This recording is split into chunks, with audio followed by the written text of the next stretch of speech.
Got my eyes straight ahead, got my head in the game. With the red light on, I'm just waiting for the change. Keep my head down low.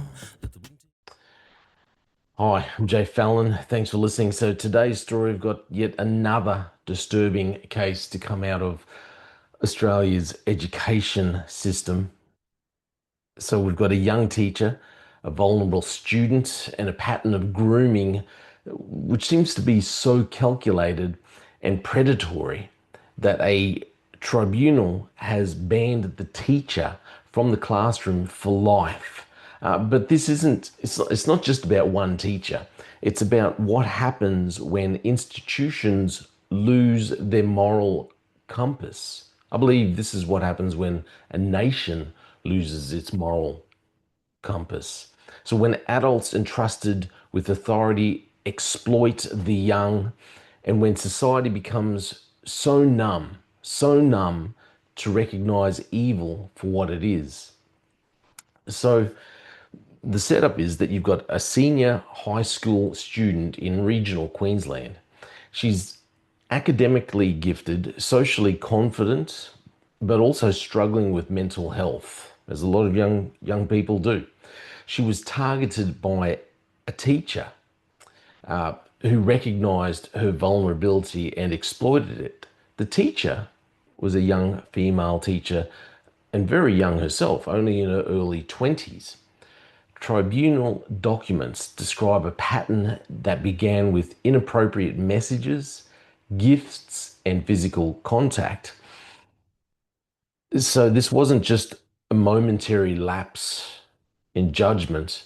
It seems, that it was a deliberate grooming strategy. The teacher moved interstate and escalated the behavior, even arranging for the student to travel across state lines under false pretenses, asking the student to lie about the address she was going. So this isn't just, it's not boundary crossing, it's also premeditated predation. Teacher, known as WLR, Whiskey Lima Romeo, brought the teen a plane ticket and allowed her to stay at her home, but told her to lie about her address. The judgment stated that the teen, who was a virgin at the time, was pressured into sexual acts, including wearing a strap-on dildo, threesomes, and incest fantasies and teacher-student fantasies. It further stated that WLR's trans partner, doesn't state whether the trans partner is male or female, just this partner of WLR, the teacher, had a daddy fetish. So the trans partner was involved. She was part of these threesomes, or sorry, I keep saying she. I don't know whether the trans partner is male or female. It's just described as trans. So the trans partner had a daddy fetish that included rape scenarios, including violence, with the teen describing screaming in pain.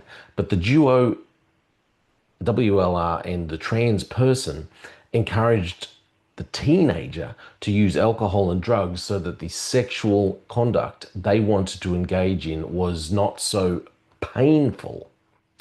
So the tribunal has found that the teacher and the trans partners manipulated the teen into these sexual scenarios built around power imbalance, including these reenactments of teacher-student dynamics. The victim described feeling pressured, coerced, afraid of being abandoned if she didn't comply. Remember, she was in another state staying at the teacher's home with the trans partner. So she had these feelings of, if she doesn't comply, they're going to, who knows, they'll abandon me. She was scared, fearful. She spiraled into addiction. Her mental health deteriorated. And when she experienced panic attacks or self-harm, the teacher dismissed it as acting.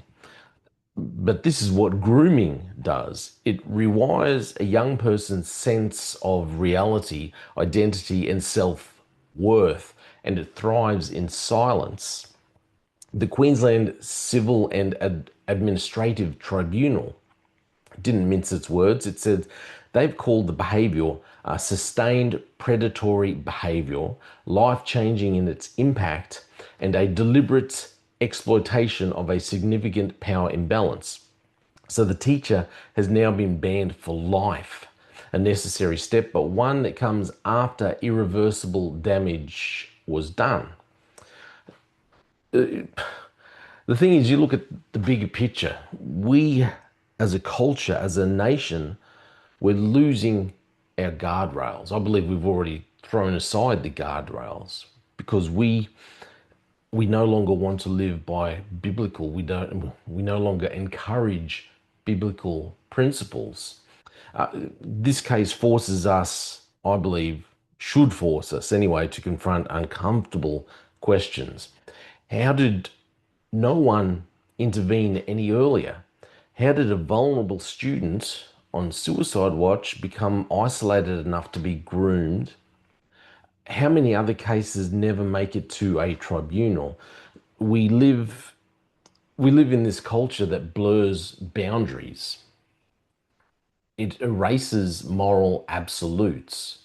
We don't believe in moral absolutes, and we, as a society, as a culture, we encourage sexual immorality. And we treat authority as something to be played with rather than to be respected. And when a culture abandons objective truth, what is truth? When it abandons objective truth, predators step into the vacuum, and that's the slippery slope. Scripture's also clear. Those in positions of authority are held to a higher standard. And Jesus warns in Matthew 18 that anyone who harms a child faces severe judgment. So it's not, in my opinion, it's not just a legal issue, it's also a spiritual issue. It's about the erosion of virtue and the collapse of accountability and the growing inability of institutions to protect the vulnerable.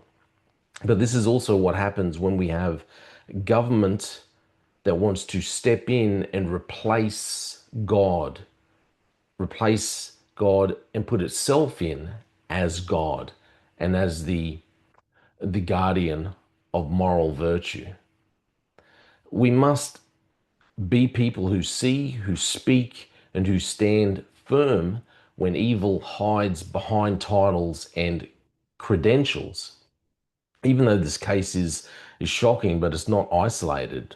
Obviously, we had the despicable case of the male childcare worker who'd been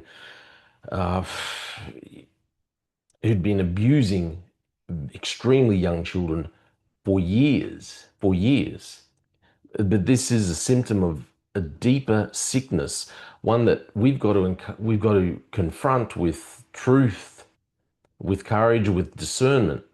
Because once society normalizes the erosion of boundaries, as we also saw in Bondi, we've normalized the erosion of boundaries. We've normalized hate speech. We've normalized anti-Semitism. We've normalized the spreading of lies.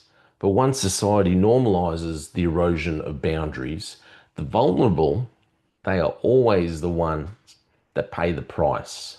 Always. So that is the slippery slope. This is my opinion. Let me know what you think.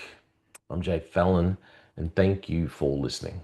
They just fuel a desire that will take me higher. I'm on fire because nothing's gonna bring me down.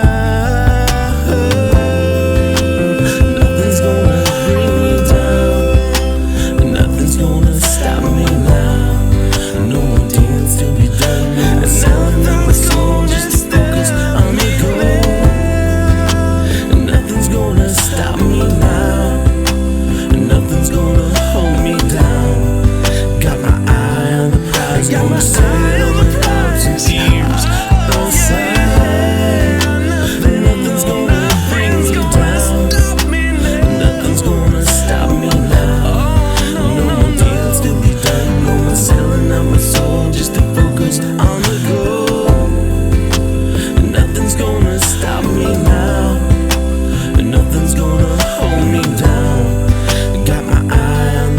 Nothing's gonna set on